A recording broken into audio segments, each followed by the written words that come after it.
Hello, it's Dr. Rhonda Johnson. Today's Thursday, October 19th, 2023. Today I'm talking about coping with the trauma of war and conflict.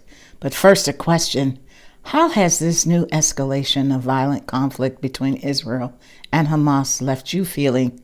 Well, I'll speak for myself. It has really caused me to feel a range of emotions. And not good, folks. Some of these news stories make me sick to my stomach. I've even cried at the sight of all these deceased babies, children, and wounded of all ages. The bottom line for me is that innocent people living their everyday lives are being killed. And people are suffering. Lives are being turned upside down over there and all over this world. So the American Psychological Association is one of the organizations that I always turn to during my times of feeling overwhelmed to look for ways to support myself. And they talk about how this particular conflict can have short and long-term effects on health and well-being from those immediately affected and those watching from afar. And so here are some of the ways that people can respond to this trauma. And again, it varies. This is not a comprehensive list, but people can feel nervous, anxious, overwhelmed, grief-stricken, even irritable and subject to mood swings. People can have physical reactions such as rapid heartbeat or sweating when they're watching these images and listening to these stories. People can have difficulty concentrating or making decisions. There's disruption for some people in their sleeping and their eating patterns.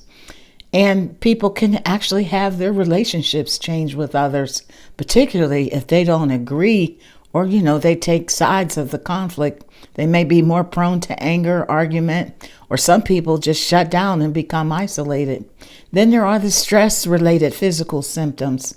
You can have headaches, nausea, abdominal pain, tension, muscle spasms, and even chest pain. And people with pre-existing conditions such as diabetes or high blood pressure, just to name a few, can also be affected by this disaster-related stress. Now, as I said, the American Psychological Association offers some coping tips, and I'll include the website. I'm listing a few of them, and I'll include a few of my own. But they mention reaching out to family members or friends for support, prioritizing your self-care by eating nutritious meals, getting regular physical activity, and maintaining some normal sleep pattern.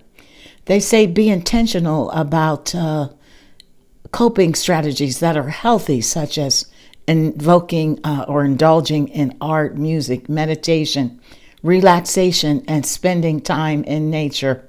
Now, as I said, I have a few tips of my own, and that have helped me, and that's shutting off this media coverage. I just can't take it all the time. I also do deep breathing. I'm a person who prays, so I pray for peace. I've been involving myself in aquatic exercise, getting in the water, aromatherapy with essential oils, and calling people and staying connected to my family members. Now, the American Association says that most people recover on their own over time, but some people may need to reach out to a trusted friend, advisor, or even a mental health professional to help them cope. Now, as I mentioned, children and teens, they may be experiencing symptoms too, and their symptoms may be unique to their ages.